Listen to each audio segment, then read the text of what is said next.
कशमाला, जिसने नौशेरवा गजनवी को पहले हासिल करने के लिए अपने पहले शौहर जवार को कत्ल किया, अब दोबारा से नौशेरवा गजनवी को पूरी तरह से हासिल करने के लिए नौशेरवा गजनवी को ही जहर दे दिया और इसका इल्जाम लगा दिया। दुआ पर ड्रामे की नेक्स्ट एपिसोड में आप लोग देखेंगे कि करता है सरफराज दुआ को कॉल और कहता है कि जो कुछ भी मैंने करना था वह मैं कर चुका हूँ, अब देखना तुम्हारा घमंड मैं तोड़क ही रहूंगा। इस बात पर दुआ सरफराज को जवाब देती है कि ऐसा कभी नहीं होगा। वहीं पर दूसरी तरफ फिजा, जो कि दुआ को देखकर भड़क उठती है और कहती है कि मेरा शौहर और मेरा घर, जिसको बसाने की खातिर मैंने दिन रात एक कर दिया, और वही इंसान तुम्हें पाने की खातिर तुम्हारे घर तक तुम्हारे पीछे भी आ गया। हैरत की बात है कि वह इस हद तक तुम्हारे पीछे पागल हुआ पड़ा है कि तुमसे निकाह तक करना चाहता है। दुआ फिजा की किसी बात का जवाब नहीं देती। वहीं पर दूसरी तरफ दुआ, जिसको थोड़ी थोड़ी समझ में आ रही है कि सरफराज किसी और की शय पर नहीं बल्कि कशमाला के कहने पर यह सब कुछ कर रहा है, जाती है दुआ कशमाला के पास और जाकर कहती है कि मुझे आप साफ साफ और सच सच बता दें कि सरफराज आपके कहने पर ही आया था ना। इस बात पर कशमाला कहती है दुआ से कि ना तौबा, ना मैंने तो सरफराज को बुलाया ही नहीं, मैं पागल हूँ जो मैं सरफराज को बुलाऊंगा। अपनी करतूत है कि तुम्हारा आशिक तुम्हारे पीछे तुम्हारे कमरे तक आ गया। नौशेरवा गजनवी को समझाने की कोशिश करती है कि वह जो कुछ भी समझ रहा है ऐसा कुछ भी नहीं है, उसे गलत फहमी हो रही है। लेकिन नौशेरवा गजनवी दुआ पर भड़क उठता है और कहता है कि तमाम तर लोग झूठे हैं, सिर्फ इकलौती तुम ही हो जो सच बोल रही हो। हाँ, सरफराज ने जो कुछ भी कहा था वो तो सब झूठ था ना। इस बात पर दुआ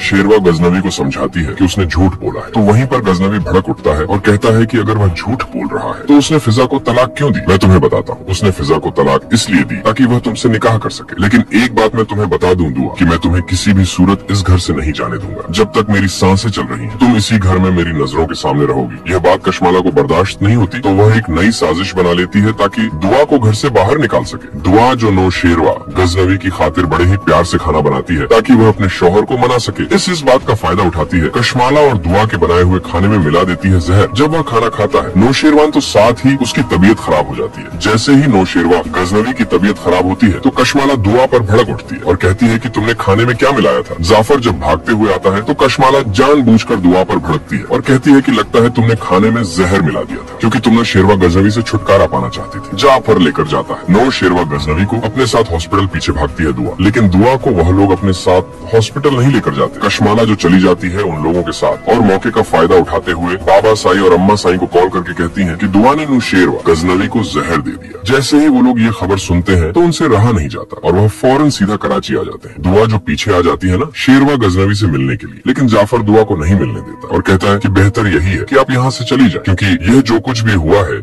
ये सिर्फ और सिर्फ आपकी वजह से हुआ है। सब लोग इस बात से अनजान कि जो कुछ भी हुआ है वो कशमाला ने किया है, ना कि दुआ ने कशमाला। बाबा साईं के सामने एक और तीली लगाने की कोशिश करती है और सबके सामने कहती है कि डॉक्टर्स ने कहा है कि नौशेरवा गजनवी के बचने के चांसेस बहुत कम है। ये बात सुनने के बाद बाबा साईं को गुस्सा आता है और वह दुआ को घर से निकल जाने के लिए कहते हैं। दुआ की माँ जो आती है वह दुआ को अपने साथ ले जाती है। दुआ जो कि जाना नहीं चाहती लेकिन मजबूर होकर वहाँ से चली जाती है। कब आएगी सच्चाई सबके सामने जानने के लिए देखते रहिए जानसार।